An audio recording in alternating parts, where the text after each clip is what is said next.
Hi there. Well, I hope you have had as incredible a spring break as I have had. I hope that you've rested. I hope that you've fished. I hope that you've done what you like to do. And I hope that you're rested and ready to welcome all of these kids back to in-person learning. So let me put these fishing poles down and let's talk a little bit about what it's going to look like as we come back. As we return to full in-person learning, I wanted to take a few minutes to talk about where we have been and where we are going. In July of the 2021 school year, we were prepared to bring students back. We had spent months working with medical professional staff and people with experience in dealing with COVID-19 in the workplace. We had not had any deaths and minimal local experience with the virus. When we were told that we could not start school, it was devastating for our kids, their parents, and our staff. But we got up, dusted ourselves off, and adapted to delivering instruction in a remote environment. While it was never perfect, we got better every week and we learned a lot about educational technology. But it wasn't school. We missed our kids. We missed each other.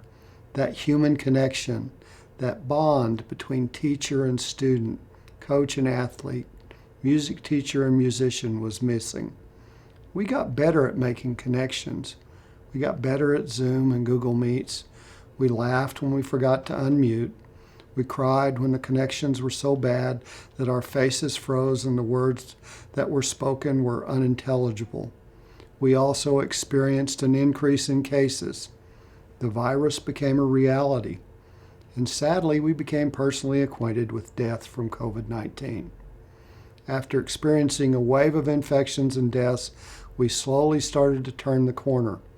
We still didn't have kids in school, apart from small groups of special education students. We fed kids through grab and grow programs. We fed families through food bank distributions. Teachers who were technologically averse now began to say, "I can do this." We worried about the social, emotional toll our reality was having on kids and adults. We worried that we would lose sports, music, ag, and all the extras that are integral part of student learning and growing. We began to plan for making an announcement to the community that we would be online for the remainder of the year. I saw no path forward. The metrics for moving to in-person learning were not attainable unless something big happened. With the approval of 2 vaccines came the hope that maybe, just maybe, we could be in hybrid by the end of March. We began to get people vaccinated, cases started to come down, and the policymakers opened the potential for returning to hybrid. We were told that we could begin in hybrid on February 8th. This was a proud and bold moment for Carlsbad schools. We talked about doing a phased reentry, and administrators and staff pushed back. They said all kids, all grades, beginning on February 8th. That would not have been possible if we had not done all the hard work preparing in April, May, June, and July. The protocols we put in place positioned us to make this transition. From food service worker to custodian to teacher to secretary, every staff member should take pride in the courage and willingness to open our doors and welcome children back. Hybrid learning, while not perfect, was good for our community. It was good for our parents, and most importantly, it was good for our kids. A favorite day one story for me came from kindergarten. A little kindergarten boy looked up at his teacher at the end of the day and said, "I know I'm not supposed to, but I'm going to anyway." And he gave his teacher a big hug.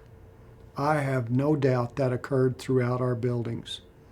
Coming back, being ready to come back was of critical importance to children.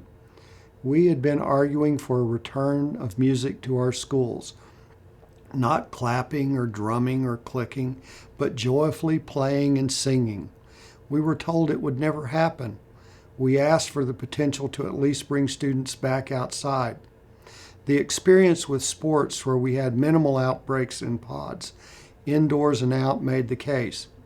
Having students in buildings with minimal outbreaks made the case. As schools all over the state but especially in Eddie, Lee, and Chavez with red designations were able to restart successfully, we began to hear that there was a potential that we might be able to bring elementary students back full-time after spring break. We also kept being told that a decision on music was coming soon. We kept grinding on vaccinations. We kept advocating for more students. Cases kept coming down. Vaccination rates began to rise. And on Monday, March 8th, the Secretary of Education announced that we could bring all kids in all grades back immediately. What was unthinkable in December is now reality.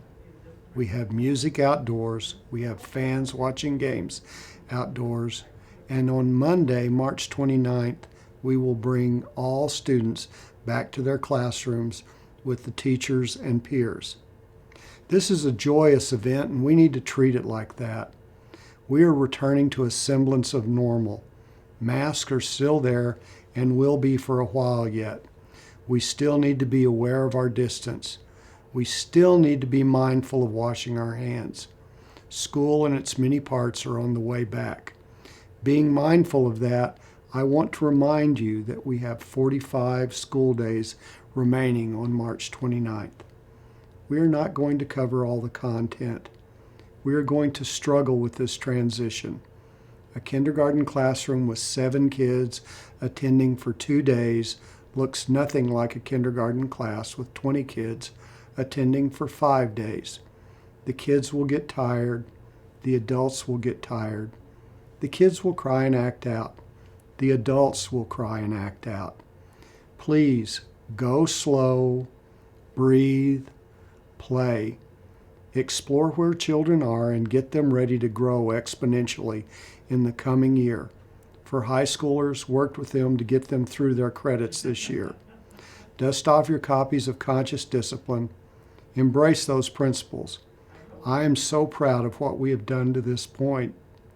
The resiliency, the determination, the flexibility, the belief in children and each other has been remarkable. So on Monday, and all the days until this year is over, show the children and yourselves some grace. Are there going to be bad days? Absolutely.